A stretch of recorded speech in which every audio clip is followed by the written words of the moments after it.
Fever, 1793, Chapter 11. September 7th, 1793.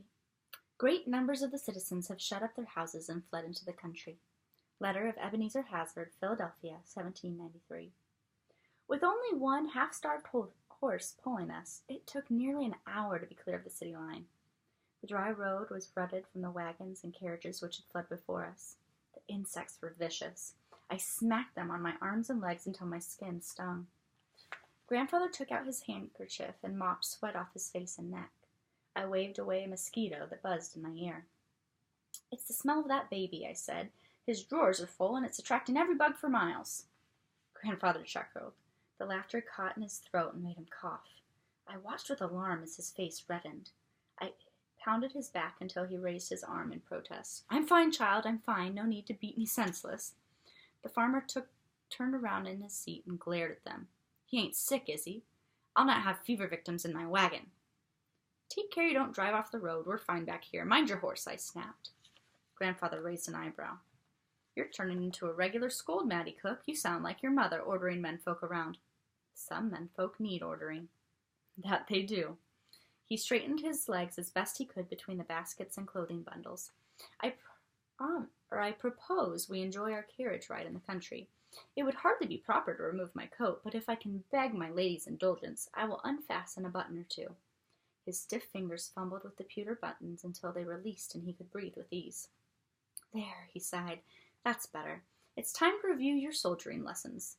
I groaned. From my crawling days, Grandfather had taught me all the tricks of the American and the British armies, and quite a few from the French. Again and again and again.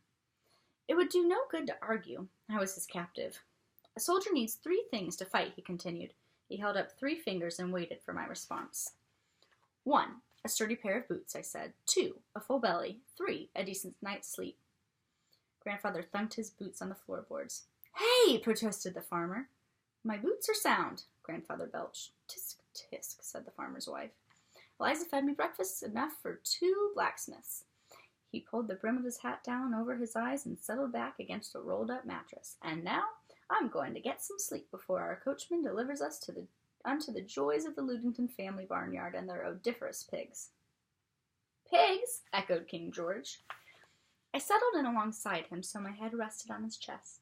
The rhythmic turning of the wagon wheels and the hum of insects in the barley fields along the road and the beat of Grandfather's heartbeat blended into a lullaby. I woke when the wheels stopped turning. I had to shield my eyes from the sun. "Why are we stopping?" I asked. The farmer didn't answer but pointed up the road. The baby cried. 4 horsemen armed with muskets blocked our way. "Robbers!" I felt for the small purse hidden in my pocket and nudged Grandfather with my elbow. The farmer let his hand drop to the knife handle rising up from his boot. The baby wailed and the horse shifted nervously in its traces. The riders advanced. One of the men lifted his hat. "Don't be afraid. We mean you no harm." The farmer's hand stayed on the knife. "You are entering Pembroke," said a second man. "Planning on staying here?" "Just passing through," said the farmer. "I'm taking these folks on up to Gwynedd, and the wife and me are headed for her mother's in Bethlehem." "We don't have any money," said the farmer's wife. The first man took a piece of paper from under his coat. "Ooh, we aren't highwaymen, ma'am. We have been authorized by the town council to keep out fever victims.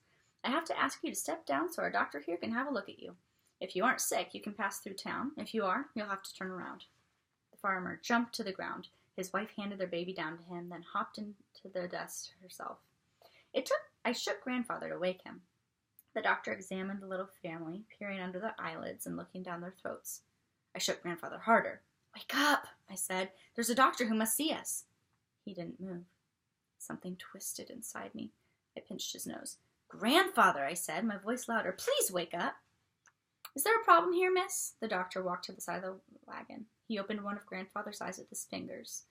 Grandfather woke with a start. "What in the name of heaven?" Grandfather shouted. He broke off into a coughing fit. "Water," he croaked. I looked at the men on horseback.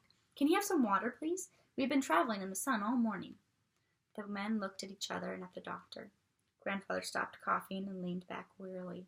"I'm fine, child. I can wait until we get to the farm. I seem to have contracted a summer grip." He tried to sit up straighter. "No need for further delay. Off we go." The doctor stepped back and covered his mouth with his hand. Take this man back to the city, he commanded. He is infected with disease. No, the farmer shouted. One of the horsemen turned his horse and galloped away. Nonsense, Grandfather said. There's nothing wrong. He broke off, coughing again. I stared in horror, at first at Grandfather, then at the doctor. You must help him, I cried. If he is sick, you must help him. The farmer grabbed me under the arms, pulled me from the wagon, and threw me onto the ground. He and the doctor lifted Grandfather and deposited him beside me. King George squawked and circled above the commotion. They aren't my family, the farmer said as he motioned for his wife to climb aboard. They only rode in back the last mile or so. They was walking, and we picked them up. He's lying, I shouted. I don't have no fever, the farmer continued. My wife and baby are healthy. Let me just drive through so I can get to Bethlehem by nightfall. We won't stop for nothing. The doctor nodded to the leader of the group. Go ahead, the man said. Make haste. The farmer brought the whip down with all his strength, and the wagon lurched forward. I stared, mouth open, as the wagon disappeared into a cloud of dust. Our food, our clothing, gone. This couldn't be happening. Go back to Philadelphia, the doctor advised. There are physicians there who will treat you. You can't stay here. We can't walk, I protested. It's miles. Have you no mercy? Asked Grandfather. The leader of the group looked down on him. We have to take care of our own, sir. Grandfather glared at the man. I had never seen him so angry. He looked as if he wanted to run the man through with his sword, but he just stared.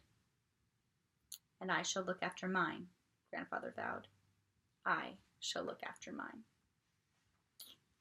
I'll have to see what happens to Maddie and Grandfather pretty soon, chapter 12.